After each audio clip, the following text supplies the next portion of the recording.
प्रभु श्री राम की जय हो।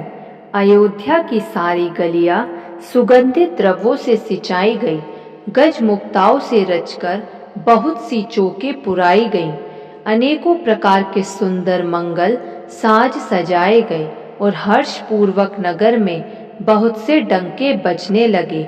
स्त्रियां जहां तहां निछावर कर रही हैं और हृदय में हर्षित होकर आशीर्वाद देती हैं। बहुत सी सौभाग्यवती स्त्रियां सोने के थालों में अनेकों प्रकार की आरतियां सजाकर मंगलगान कर रही हैं। वे दुखों को हरने वाले और सूर्य कुल रूपी कमल वन के प्रफुल्लित करने वाले सूर्य श्री राम जी की आरती कर रही हैं। नगर की शोभा, संपत्ति और कल्याण का वेद शेष जी और सरस्वती जी वर्णन करते हैं, परंतु वे भी यह चरित्र देखकर ठगे से रह जाते हैं। शिवजी कहते हैं, हे उमा, तब भला मनुष्य उनके गुणों को कैसे कह सकते हैं। स्त्रियां कुमुदनी हैं, अयोध्या सरोवर है और श्री रघुनाथ जी का विरह सूर्य है।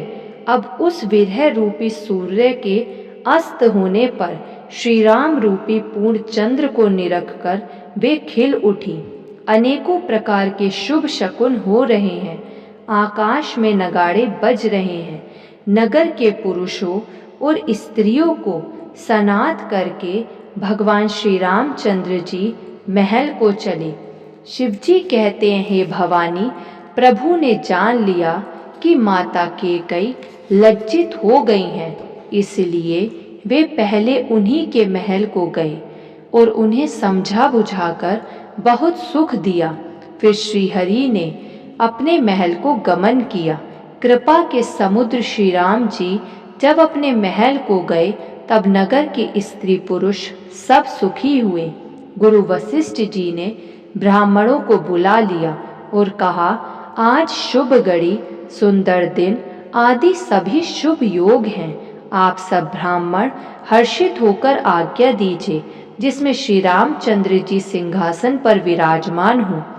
वशिष्ठ मुनि के सुहावने वचन सुनते ही सब ब्राह्मणों को बहुत ही अच्छे लगे। वे सब अनेकों ब्राह्मण कोमल वचन कहने लगे कि श्री राम जी का राज्याभिषेक संपूर्ण जगत को आनंद देने वाला है। हे मुनि श्रेष्ठ, अब विलंब ना कीजिए और महाराज का तिलक शीघ्र कीजिए। तब मुनि ने सुमंत्र जी से कहा। वे सुनते ही हर्षित होकर चले। उन्होंने तुरंत ही जाकर अनेकों रथ, घोड़े और हाथी सजाए और जहां तहां दूतों को भेजकर मांगलिक वस्तुएं मंगाकर फिर हर्ष के साथ आकर वशिष्ठ जी के चरणों में सिर नवाया। अवधपुरी बहुत ही सुंदर सजाई गई। देवताओं ने पुष्पों की वर्षा की झड़ी लगा दी। श्री रामचंद्र जी ने सेवकों को बुलाकर कहा कि तुम लोग जाकर पहले मेरे सखाओं को स्नान कराओ। भगवान के वचन सुनते ही सेवक जहां तहां दौड़े और तुरंत ही उन्होंने सुग्रीव आदि को स्नान कराया। फिर करुणा निधान श्री राम जी ने भरत जी को बुलाया और उनकी जटाओं को अपने हाथों से सुलझाया। तदंतर भक्त वत्सल कृपालु प्रभु श्री रघुनाथ जी ने तीनों भाइयों को स्नान कराया। भरत जी का भाग्य और प्रभु की कोमलता का वर्णन अरबों शेष जी भी नहीं कर सकते। फिर श्री राम जी ने अपनी जटाएं खोली और गुरु जी की आज्ञा मांगकर स्नान किया।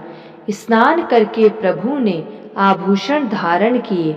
उनके सुशोभित अंगों को देखकर सैकड़ों कामदेव लजा गए।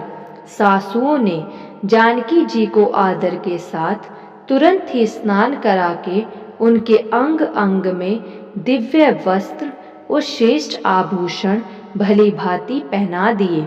श्री राम जी के बाईं ओर रूप और गुणों की खान श्री जानकी जी शोभित हो रही हैं। उन्हें देखकर सब माताएं अपना जीवन सफल समझकर हर्षित हुईं। काकभुशुंडी जी कहते हैं, हे पक्षीराज गरुड़ जी, सुनिए। उस समय ब्रह्मा जी, शिव जी और मुनियों के समूह तथा विमानों पर चढ़कर सब देवता आनंद कंद भगवान के दर्शन करने के लिए आए। प्रभु को देखकर मुनि वशिष्ठ जी के मन में प्रेम भर आया। उन्होंने तुरंत ही दिव्य सिंहासन मंगवाया, जिसका तेज सूर्य के समान था। उसका सौंदर्य वर्णन नहीं किया जा सकता। जय श्री राम।